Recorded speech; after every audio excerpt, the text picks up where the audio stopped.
Everyone, आज हम बात करेंगे रॉन्डा बर्न की लिखी द सीक्रेट बुक की समरी के बारे में। 2006 की बेस्ट सेलर रह चुकी इस बुक में रॉन्डा बर्न हमें लॉ ऑफ अट्रैक्शन मतलब आकर्षण के बारे में बताती हैं।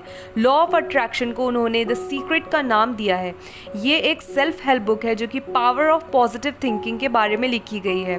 बर्न अपनी बुक में लिखती हैं कि हमारे सपने वाकई सच होते हैं और जिन चीज़ों के बारे में हम ज़्यादा सोचते हैं वो हमारी लाइफ में अट्रैक्ट होने लगते हैं और हमारी लाइफ का ही एक हिस्सा बन जाते हैं। उसी तरीके से अगर हम किसी चीज़ के बारे में ज़्यादा नेगेटिव सोचेंगे या ज़्यादा नेगेटिव चीज़ों के बारे में सोचते हैं तो उसकी प्रोबेबिलिटी ज़्यादा हो जाती है। इसीलिए हमें पॉजिटिव मतलब सकारात्मक सोच रखनी चाहिए।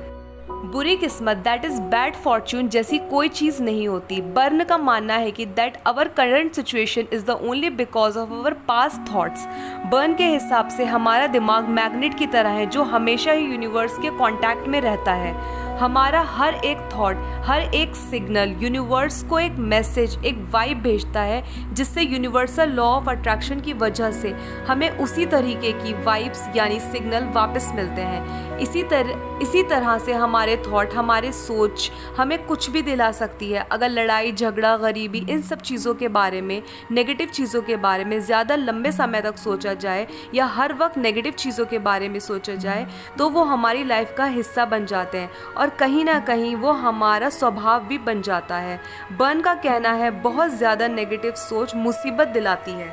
अपने इस बुक के पहले चैप्टर सीक्रेट रिवील्ड में लिखती हैं, लोग अक्सर दौलत कमाते हैं फिर उसे गंवा देते हैं और फिर से कमा लेते हैं। ये प्रोसेस चलता रहता है। बर्न का कहना है कि ये लॉ ऑफ अट्रैक्शन के कारण होता है। लोग पैसा खो देते हैं क्योंकि वह अपने डर के थॉट्स को अपने दिमाग में एंटर करने देते हैं जिससे उनका डर रियलिटी में बदल जाता है। एक बार जब पैसा चला गया तो उनका डर भी चला जाता है और इसीलिए वे दौलत को फिर से कमा लेते हैं। अगर एक डेफिनेशन में अगर मैं लॉ ऑफ अट्रैक्शन को कहूँ तो उसका मतलब होता है जो आप सोचेंगे वह हकीकत में होगा। लॉ ऑफ अट्रैक्शन को समझाने का यही एक मकसद है कि आप इसे अपनी लाइफ में इस्तेमाल करें और अपनी लाइफ को बदलें। ये एक टीवी देखने जैसा है। आपको वही चैनल दिखाया जाएगा जो आप रिमोट से फ्रीक्वेंसी सेंड करके लगाएंगे। अगर आपको चैनल बदलना है तो आपको एक नई फ्रीक्वेंसी भेजनी पड़ेगी। इसी तरीके से पॉजिटिव थॉट्स हमारे जीवन में बहुत ज़्यादा मायने रखते हैं। बर्न का कहना है your life right now is the reflection of your past thought. Burn कहती हैं अगर आप एक खुशहाल ज़िंदगी गुजार रहे हैं तो इसका मतलब है आपने अपनी थिंकिंग पॉजिटिव रखी है। अगर आपकी सोच बहुत ज़्यादा नकारात्मक है तो आप एक खुशहाल ज़िंदगी नहीं गुजार सकते।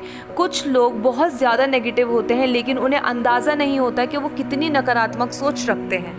हमारे यूनिवर्स में नहीं शब्द की कोई एग्जिस्टेंस नहीं है। अगर इसे एक एग्जाम्पल के रूप में दिया जाए, अगर हम सोचेंगे कि मैं लेट नहीं होना चाहता तो हमारा यूनिवर्स उसका मतलब लेगा मैं लेट होना चाहता हूँ और आप लेट हो जाएंगे। इस चैप्टर में बर्न लॉ ऑफ अट्रैक्शन के पीछे की साइंस बताती है। उनका कहना यह है फिजिक्स के हिसाब से इंसानी दिमाग कुछ भी बना सकता है और कुछ भी जनरेट कर सकता है इस यूनिवर्स तक को। इसलिए लॉ ऑफ अट्रैक्शन एक नेचर का रूल है जिस तरीके से ग्रेविटी एक नेचर का रूल है। लॉ ऑफ अट्रैक्शन को समझाने का यही एक मकसद है कि आप इसे अपनी लाइफ में इस्तेमाल करें और अपनी लाइफ को बदलें। नंबर 2, सीक्रेट मेड सिंपल में रॉन्डा बर्न बताती हैं लॉ ऑफ अट्रैक्शन पूरे टाइम हर जगह प्रेजेंट होता है। अगर आपको लगता है कि आपको अपनी किस्मत पर कोई कंट्रोल नहीं है तो आप हमेशा मजबूर हालात में रहेंगे। हमें यूनिवर्स को चकमा देना पड़ता है ये सोचकर कि सब कुछ हमारे कंट्रोल में है। बर्न एक सलाह देती हैं ये देखने के लिए कि कहीं आप नेगेटिव तो नहीं सोच रहे। बहुत ज़्यादा टेंशन लेने से, बहुत ज़्यादा स्ट्रेस लेने से सांस लेने में तकलीफ होने लगती है। बर्न का कहना है कि ये यूनिवर्स का एक सिग्नल है ये कहने के लिए कि अपनी सोच बदलो और पॉजिटिव रहो। बर्न कहती हैं कि हमें लिस्ट बनानी चाहिए ऐसी चीज़ों की जिसमें हमारी नेगेटिव सोच बदल सके, जैसे कि कोई मज़ेदार गाना, कोई कोटेशन या कोई book. Chapter 3 how to use secret में एक नए प्रिंसिपल पर फोकस करती हैं। मांगें, यकीन करें और पाएं। Ask, believe and received. Self help book expert James रे अलादीन की कहानी का लॉ ऑफ अट्रैक्शन से जोड़कर देखते हैं। रे कहते हैं कि यूनिवर्स हमारे जीनी की तरह है जो हमें सब कुछ देगा अगर हम उससे मांगेंगे। जो हमारी सारी विशेस होंगी उन्हें वो पूरा करेगा। और हमारे यूनिवर्स के लिए ये जानना बहुत ज़्यादा डिफ़िकल्ट है कि हम उससे क्या चाहते हैं। जब तक हम उससे मांगेंगे नहीं तो वो हमें कुछ नहीं देगा। फिर बर्न सीक्रेट के 3 स्टेप समझाती हैं। पहला स्टेप है आस्क, मांगें। हमें जो चाहिए वह हमें बहुत सही रूप से मांगना होगा। अगर मांग हमारी सही नहीं होगी, अगर हम यूनिवर्स से सही ढंग से नहीं मांगेंगे, बहुत ज़्यादा नेगेटिव रहेंगे, तो हमें कुछ नहीं मिलेगा। किसी चीज़ के बारे में हम बहुत ज़्यादा पॉजिटिव रहते हैं और उस चीज़ को पाने की बार बार कोशिश करते हैं तो हमें वो चीज़ मिल जाती है। Step second, believe. आपको जो भी चीज़ चाहिए अपनी लाइफ में, पहले आपको उस पर यकीन करना होगा कि आप जो भी मांग रहे हैं यूनिवर्स से वो आपको चाहिए ही चाहिए। उस चीज़ के लिए मेहनत करते हैं और आप एक यकीन रखते हैं कि आप जो मांग रहे हैं वो सही मांग रहे हैं और आप उस चीज़ के लिए सही ढंग से मेहनत कर रहे हैं। अगर आप पहले ही नेगेटिव सोच लेंगे कि जो आपने मांगा है वो आपको नहीं मिलेगा, जैसे सपोज़ अगर मैं एक एग्जांपल दूं, अगर कोई स्टूडेंट है वो सोचता है कि आपका रिज़ल्ट ख़राब ही आएगा, वो पूरे साल यही सोचता है कि मैं ये चीज़ नहीं कर पाऊँगा, मैं ये चीज़ नहीं कर पाऊँगा, तो आपकी वो चीज़ ख़राब हो ही जाती है। स्ट्रेस और टेंशन से सिर्फ नेगेटिव एनर्जी ही अट्रैक्ट होती है। बर्न कहती हैं कि यकीन करना सबसे मुश्किल स्टेप है। थर्ड स्टेप है पाएं, मतलब रिसीव। अगर आप स्टेप 1 आस्क, स्टेप 2 बिलीव, अगर आप पॉजिटिव ढंग से करते हैं तो आपके अंदर एक पॉजिटिव एनर्जी इंक्रीज होती है जिससे कि आपको स्टेप 3 रिसीव होता है। हमें ग्रेटिट्यूड के प्रिंसिपल के बारे में समझाती हैं। वो कहती हैं कि इतिहास के बड़े बड़े साइंटिस्ट भी ग्रेटिट्यूड पर निर्भर करते थे। राइट ब्रदर्स, जिन्होंने पहली बार एरोप्लेन उड़ाई थी, उन्होंने प्लेन को सबसे पहले अपनी सोच में आकार दिया था। ग्रेटिट्यूड की मदद से कैसे छोड़कर आप अपने गोल पर फोकस करते हैं और उसे हासिल करने पर ध्यान देते हैं। Chapter 5 secret to money. इस चैप्टर में ये बताया गया है कि कैसे लॉ ऑफ अट्रैक्शन से आप अमीर बन सकते हैं। जैक कैनफील्ड, जो कि chicken soup for the soul के फाउंडर है, समझाते हैं कि बचपन में वे दौलत और पैसे के बारे में बहुत अलग अलग थॉट्स रखते थे। उन्हें लगता था कि पैसे सिर्फ बुरे लोगों के पास होते हैं और पैसा पेड़ पर नहीं उगता, जिसकी वजह से पैसे के लिए वे कभी कुछ नहीं करते थे। तब उनकी मुलाकात डब्ल्यू क्लेमेंट स्टोन से हुई, जो कि एक स्पीकर थे। उन्होंने बताया कि हमें अपना गोल सेट करना चाहिए और ग्रेटिट्यूड से उस पर ध्यान देना चाहिए। 30 दिन बाद जब जैक को chicken soup for the soul series का आइडिया आया, उससे उन्होंने बहुत ज़्यादा पैसे कमाए। बर्न सीक्रेट को इस्तेमाल करके उसके लिए कुछ सलाह देती हैं। पहला, हमें हमेशा होशियार रहना चाहिए। दूसरा, हमें कैसे के बारे में नहीं सोचना चाहिए कि ये काम कैसे होगा, हमें अपनी लाइफ से कैसे वर्ड हटा देना चाहिए। तीसरा, हमें दान देना चाहिए, हमें लोगों की मदद करनी चाहिए। Chapter 6 the secret to relationships. इस चैप्टर में बताती हैं कि कैसे सीक्रेट का इस्तेमाल करके हम अपने रिलेटिव्स, अपने रिलेशनशिप्स में भी सब कुछ ठीक कर सकते हैं। बर्न कहती हैं कि बहुत ज़रूरी है कि हमारे काम हमारी विशेस को ना रोकें। वह ऐसे बहुत सारे एग्जाम्पल देती हैं इस बुक में। इस बुक में वो एक एग्जाम्पल अपनी बहन ग्लेंडा का भी देती हैं, जो ऑस्ट्रेलिया से अमेरिका जाना चाहती थी। बहुत ज़्यादा टाइम तक सोचने के बाद भी ग्लेंडा को समझ नहीं आया कि वो कैसे अमेरिका जाएं, पर आखिर में उन्होंने डिसाइड किया कि वह अब ये काम करेंगी। ग्लेंडा ने अपने सारे बैग पैक कर लिए और वो ऐसे ही रहने लगी जैसे कि कुछ दिनों में वह ऑस्ट्रेलिया छोड़ देंगी। 1 महीने के अंदर सब कुछ सही हो गया और वो अमेरिका में सेटल्ड हो गई।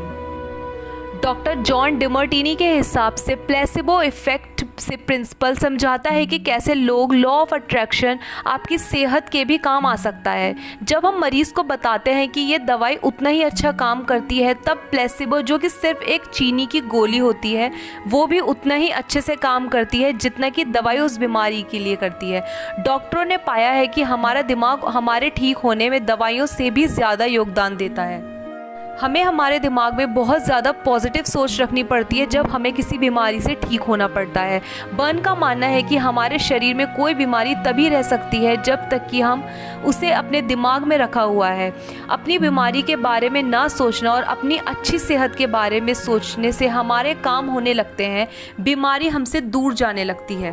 बीमारियों के बारे में बात करने से नेगेटिविटी बढ़ती है और नेगेटिव एनर्जी अट्रैक्ट होने लगती है। जब बीमारी की बात निकले तो हम बात बदल देनी चाहिए, इससे हमें बेहतर महसूस होता है। Chapter 8 secret to world. इस चैप्टर में माइकल बोनार्ड बिकवेथ हमें काफ़ी नहीं के मिथ के बारे में बताते हैं। वो कहते हैं लोग ये मान चुके हैं कि उनके पास कुछ भी करने के लिए सभी इक्विपमेंट्स हैं। इसकी वजह से डर, लालच और बाकी नेगेटिविटी सोच पनपने लगती है और उन्हें ऐसा लगता है कि जैसे उन्हें बाकी लोगों से झगड़ने की ज़रूरत है उस चीज़ को हासिल करने के लिए, नहीं तो उसे कोई भी हासिल कर लेगा। बिकवेथ कहते हैं कि हमारी इमेजिनेशन की कोई भी सीमा नहीं होती। चैप्टर 9 सीक्रेट टू यू में बर्न स्पिरिचुअल साइंस के बारे में बताती हैं। वो कहती हैं कि हमारा शरीर एनर्जी से बना हुआ है और एनर्जी को कभी भी ख़त्म नहीं किया जा सकता। सिर्फ एनर्जी अपनी फॉर्म्स चेंज कर सकती है। इसका मतलब है हमारी जो एनर्जी है वो इस दुनिया में हमेशा ही रहेगी, वो कभी ख़त्म नहीं होगी। बर्न कहती हैं कि हमारे जितने भी थॉट्स हैं वो यूनिवर्स में पहले से ही मौजूद हैं, बस कोई उन्हें खोजे। यूनिवर्स उस चीज़ का इंतज़ार करता है। बर्न अपने रिसर्च को याद दिलाती हैं कि हम हमेशा अपने थॉट्स के बारे में पॉजिटिव रहना चाहिए और हमें नेगेटिव सोच नहीं रखनी चाहिए। यूनिवर्स के पास हमारे हर सवाल का जवाब है। एक बार सवाल पूछा जाए तो जवाब कभी ना कभी हमें ज़रूर मिलेगा।